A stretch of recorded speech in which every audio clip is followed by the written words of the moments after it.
Señor, queremos acercarnos a tu palabra. Tu palabra nos orienta, nos complica a veces, Señor, porque nos confronta, nos hace pensar y tu propósito es llevarnos a la reflexión, Señor, y poder comprender el tiempo que nos toca vivir, lo que viene por delante, y al ver ahora, Señor, esto que ocurrió a tu pueblo en una ocasión y en un tiempo y en años, Señor, sean lecciones para nosotros que nos desafíen no solamente a no cometer los mismos errores, sino, Señor, a buscar profundamente tu persona, porque es la única posibilidad que tenemos. Gracias, Señor. Amén. Estamos estudiando el libro de Jueces, el martes seguiremos estudiando en grupos, pero quiero compartirles, vamos a leer unos versículos en Jueces, capítulo 2, versículos 6 al 10, especialmente el versículo más trágico, si se quiere, el versículo 10, pero para meternos en el contexto y luego compartir algunas cosas que hacen a la sociedad en la que vivimos y el desafío que tenemos. Vamos a acercarnos a la palabra. Jueces, capítulo 2, versículo 6.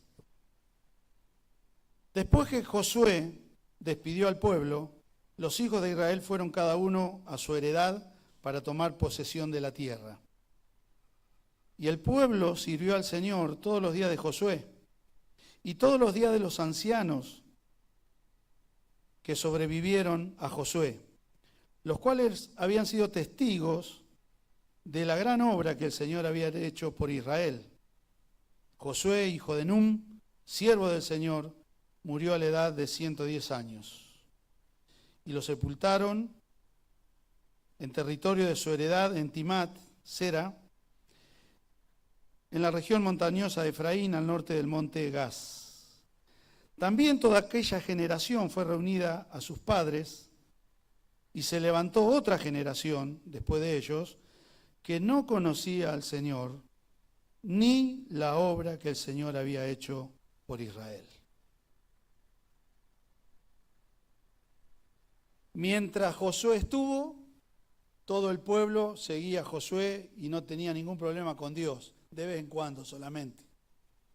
Pero cuando Josué muere a los 110 años que el Señor le regaló, y todos los que fueron de la generación de Josué murieron, llegó la realidad de una generación que no conocía a Dios, no conocía la fe en Dios. De alguna manera, desde el comienzo en el relato bíblico nosotros encontramos a Adán y Eva con esta idea de la independencia de Dios. Y ha sido la realidad del hombre, de la mujer, ¿no? Vivir independiente de Dios o el intento de hacerlo, aún muchas veces conociendo de Dios. Y esta generación no conocía. Es interesante que van cada uno a su heredad. O sea, estaba todo bien con la tierra, estaba todo bien con el ganado, estaba todo bien con los cultivos, estaba todo bien con la bendición de Dios. Ahí estaba todo bien. Sin embargo, no conocían a Dios. Y va a terminar el libro de los jueces, se repite en varias ocasiones del libro, pero va a terminar otra vez con esto tan contundente. Al final, el último versículo, no había juez en Israel, cada uno hacía lo que mejor le parecía. Y eso ha sido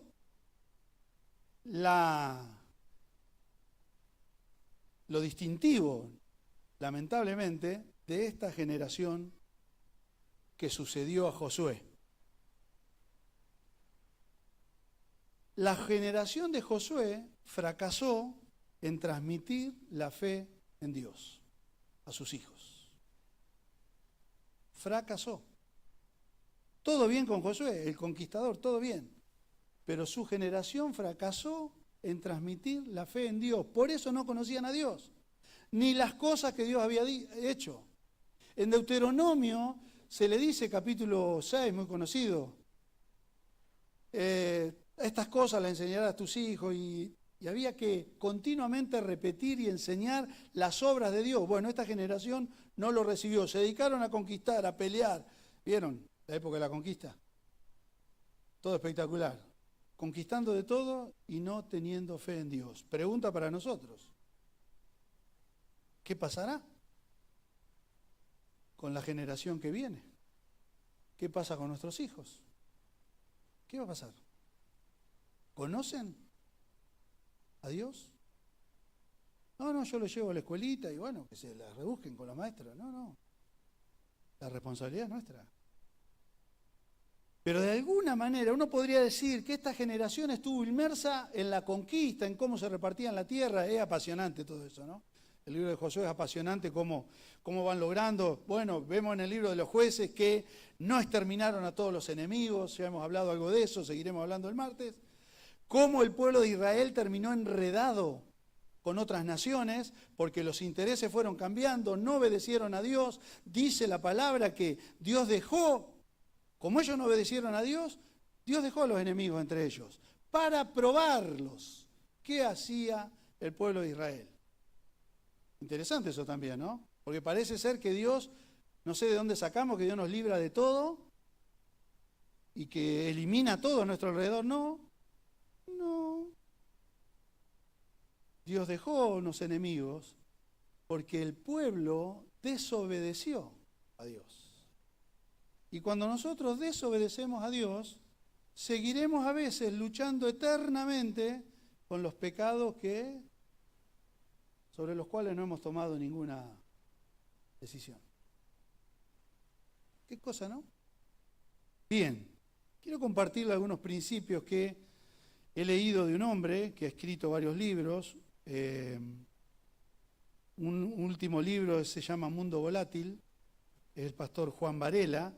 Véanlo y si lo pueden comprar, va a ser muy interesante, especialmente para quienes están con jóvenes, trabajan con jóvenes y demás, porque pinta la sociedad en la que estamos viviendo. Y quiero mencionar algunas cosas, para luego volver a esto, porque es nuestra realidad hoy. Luego de los años 80, que llegó la posmodernidad, luego de la liberación sexual y los Beatles y demás, que algunos nos acordamos, aparece un nuevo escenario mundial,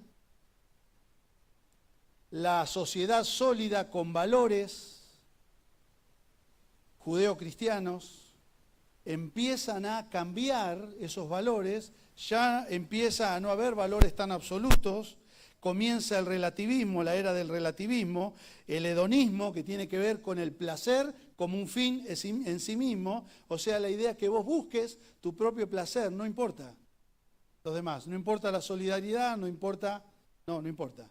Comenzás a importar vos y la actitud frente a esta idea de que vos la pases bien y que vos alcances la felicidad y como fundamento para la vida. Así que los que anduvimos ya en los 80, 90, el 2000, además de los lentos de las radios, vivimos inmersos en esto. Luego del 2000 se termina totalmente el mundo llamado sólido, que era el mundo que mencionaba de los valores, de la ética común, de valores universales, de lo previsible, de lo estable, ya se termina.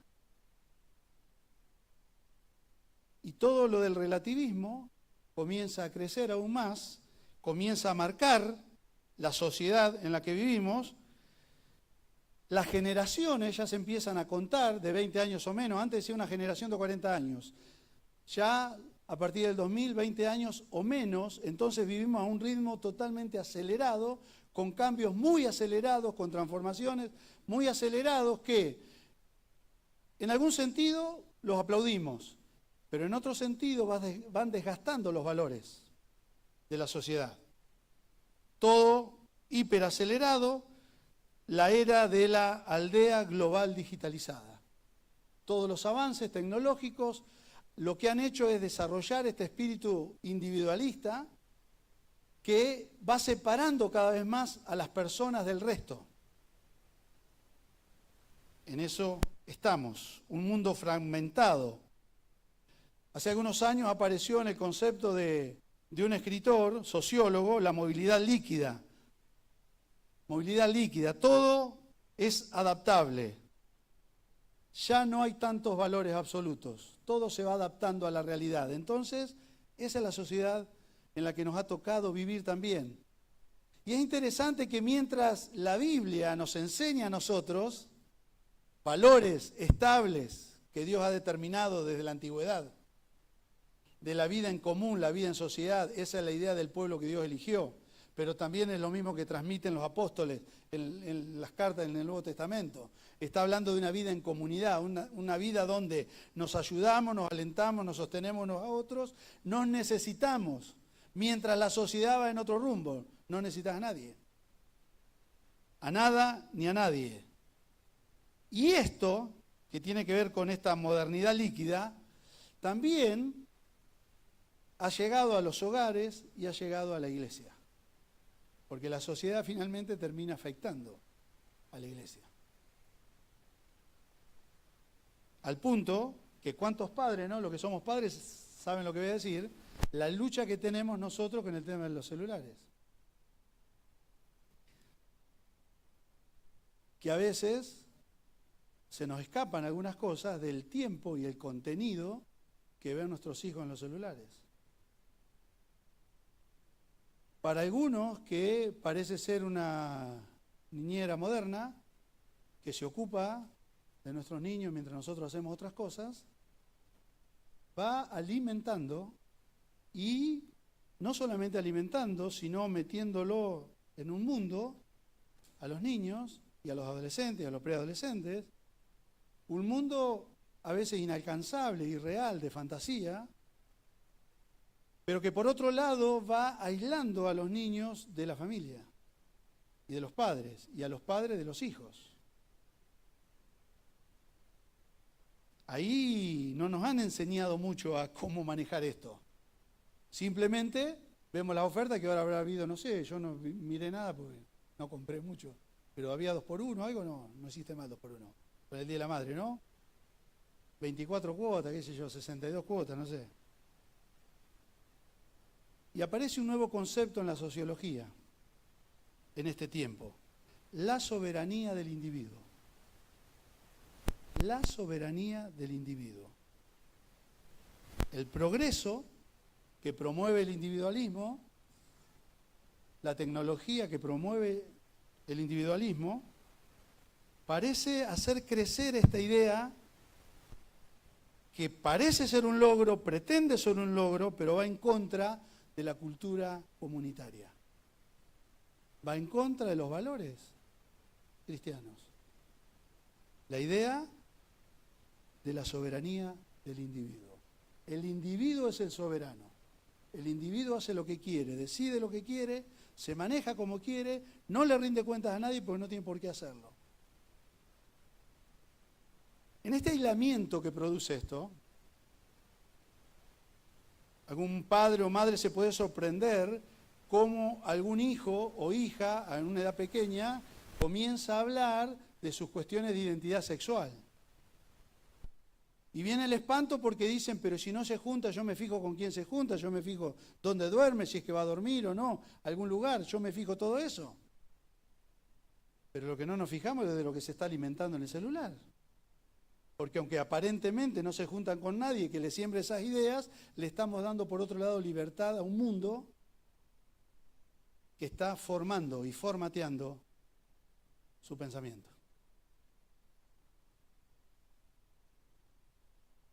Cada uno en su mundo, el individualismo soberano, que no necesita a nada ni a nadie. La era de la posverdad. No hay nada absoluto, todo es relativo y se impone mi verdad. ¿Te suena? Ah, vos decís esto, bueno, yo digo esto. Se dijo tal cosa, no es tan así. Ahora yo creo esto y me manejo de esta manera. Y la pregunta es, ¿será el hombre realmente soberano? No, no es soberano.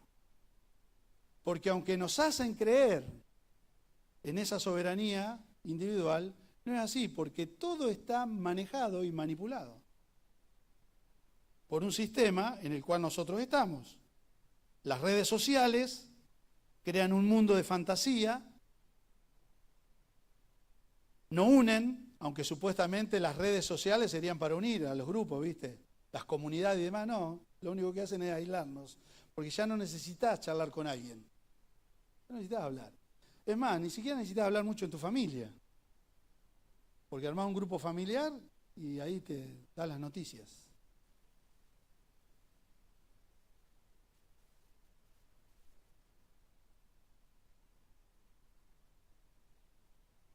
¿Será el hombre soberano? ¿Quién tiene el control? La masificación de las noticias, la masificación de todo lo que estamos consumiendo, nos hace creer cosas que muchas veces no son, según quien las diga. La manipulación de las redes, la manipulación somos manipulados por las opiniones de otras personas, terminamos nosotros creyendo y repitiendo cosas que opinan otros, marionetas de otros, prisioneros de otros. Y hay un autor, que no recuerdo el nombre en este momento, que llegó a decir hace varios años, un hombre muy importante, quien controla las emociones, controla las decisiones. Y hay una intencionalidad en los gobiernos, especialmente en los populismos, sean de derecha o de izquierda, son populismos, de masificar el pensamiento y hacernos creer que son las masas las que gobiernan. El pan y circo de Roma tiene ahora otros condimentos. Eran los juegos, era el pan, el circo romano y listo, y todos felices. Hoy hay dádivas, hay diferentes cosas al alcance, diversión, el mismo pan y circo, buscando las masas poco pensantes, fáciles de manipular. Todo esto tiene que ver con la sociedad en la que vivimos y esto nos afecta a nosotros, mi hermano. Y no tenemos que olvidar que hubo una generación, la que siguió a Josué, que no conocía a Dios. Y estamos nosotros en un sistema que rechaza lo absoluto, que rechaza esta idea, especialmente en Occidente. En Europa cada vez menos cristianos hay. En otros lugares del mundo el evangelio crece, en Europa decrece.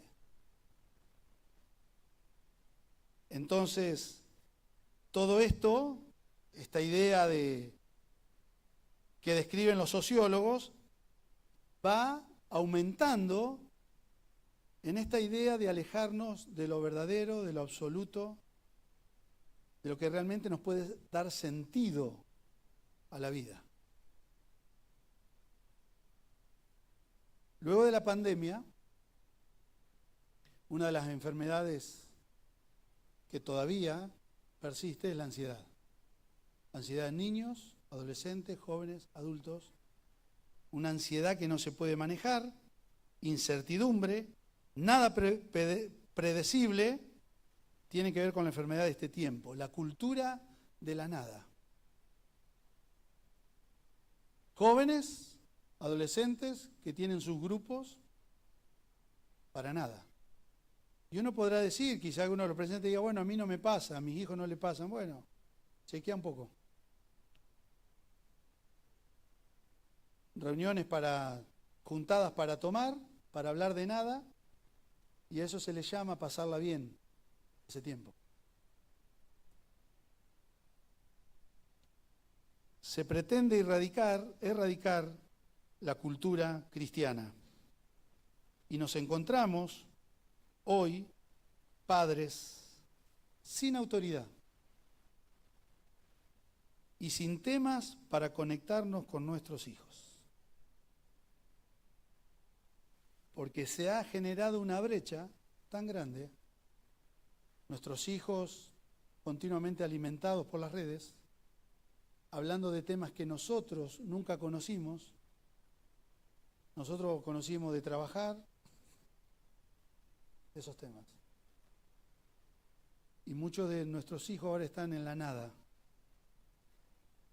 Y esa fantasía que genera los contenidos, que generan los contenidos, de decir, estoy haciendo tal cosa, voy a hacer tal cosa, es todo comprar, es todo, ¿viste? Es todo eso. Y por eso nuestros hijos se aburren tan fácilmente. Porque es toda la cultura del ya, de generar un cierto placer rápidamente, y rápidamente se cansan. Entonces, padres sin autoridad, ¿por qué? ¿Qué vamos a decir? Si nosotros mismos quizá hicimos que el celular nos suplante. Y lo segundo, sin temas que nos conecten con nuestros hijos. ¿De qué vamos a hablar? ¿De la comida? No tenemos otro tema. ¿O dónde serán las próximas vacaciones? No tenemos otro tema. Hemos perdido quizá, y ni hablar de la transmisión de la fe. Porque si nuestros temas son lo que compramos, lo que vamos a comprar, dónde vamos a ir, qué vamos a comprar, dónde vayamos, ¿dónde queda la fe? Mientras la generación que siguió a Josué ocupó la tierra, comenzaron a trabajar, comenzaron a enriquecerse, porque se empezaron a enriquecer. Quizá esos serían los temas de conversación. Quizá. ¿Cuáles son los nuestros? Versículo 10. Se levantó otra generación después de ellos que no conocía al Señor ni la obra que él había hecho con Israel. ¿Cuándo vamos a hablar de Dios con nuestros hijos?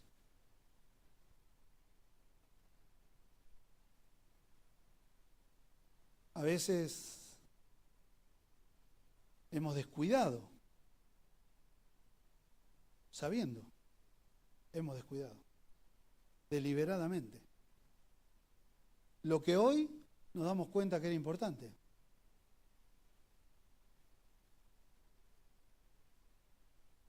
En este contexto, uno se puede preguntar, ¿cómo podemos hacer hoy? ¿Cómo podemos transmitir hoy el Evangelio?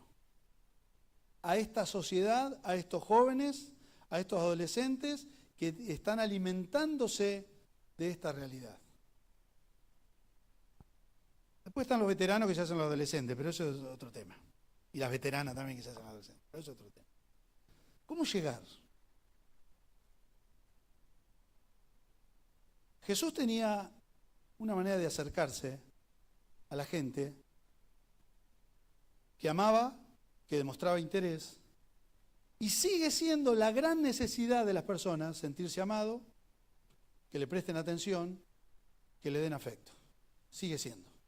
O sea que nosotros podemos acercarnos. Quizá, si se ha levantado a esta altura una pared con tus hijos, por esto que estaba mencionando, bueno, hay una manera de arrancar, amando, acercándonos, si es necesario pidiendo perdón, para empezar a cambiar esto. Ahora están las personas, los jóvenes que no conocen a Cristo.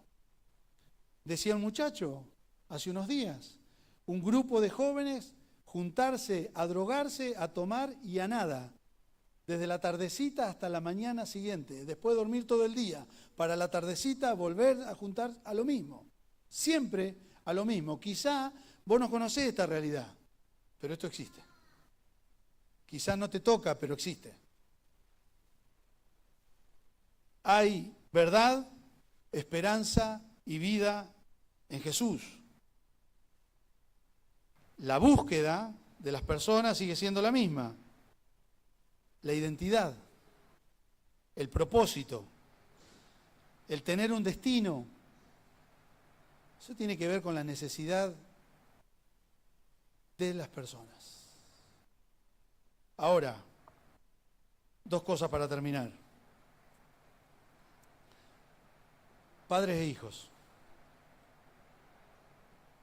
Si la generación que siguió a Josué no conocía a Dios, pregunta para nosotros los padres, nuestros hijos conocen a Dios?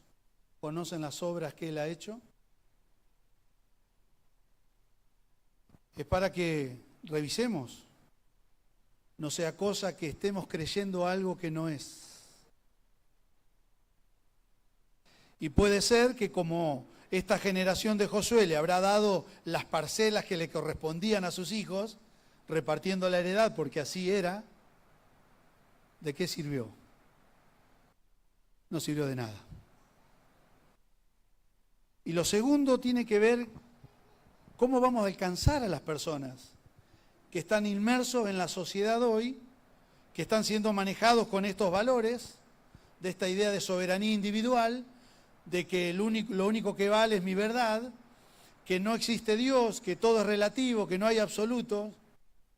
Hay una manera de acercarse, es mostrando el amor de Dios a las personas, porque las personas siguen necesitando el amor.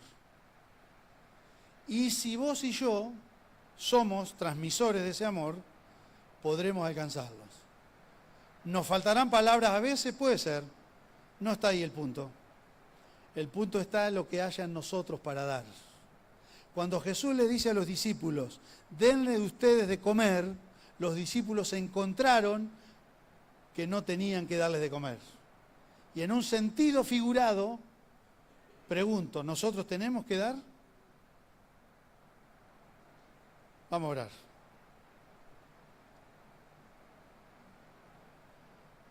Si cae granizo, si con lluvia, usted no se preocupe. Señor, nos resulta trágico que esa generación no te conocía. Y todo lo que siguió después, que nosotros lo vemos ahora, ¿no?, en la historia, pero todos problemas fueron. Señor, nosotros estamos inmersos hoy en un mundo donde el individualismo, la soberanía individual, la soberanía de la persona, del yo, sigue creciendo. Donde la idea de lo absoluto, de la fe, de la idea de Dios, va desapareciendo en muchos niveles.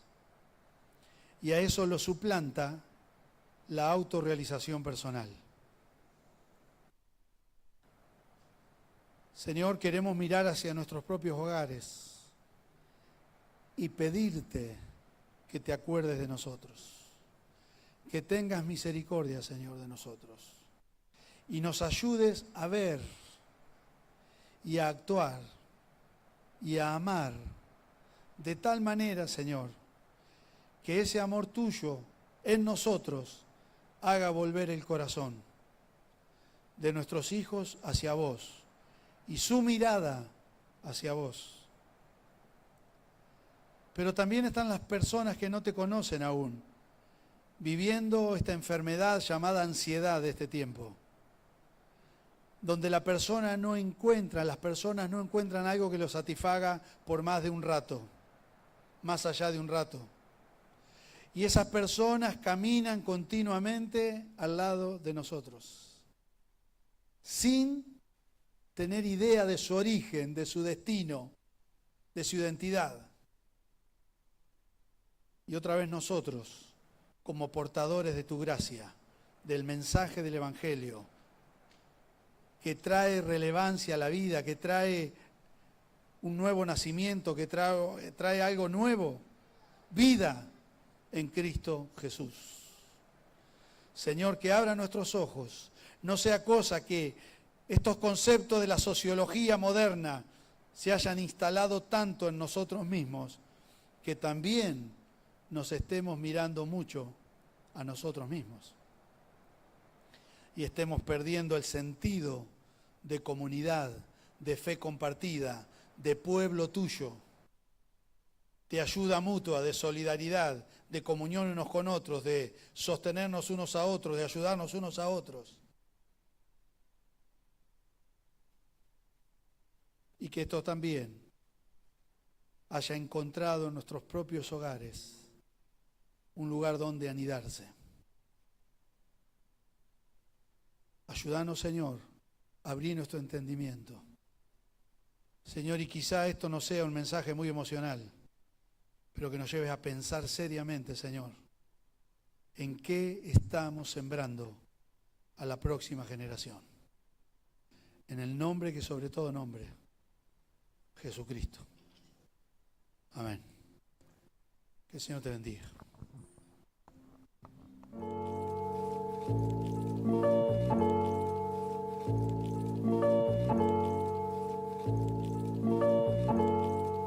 Ryan Litzel.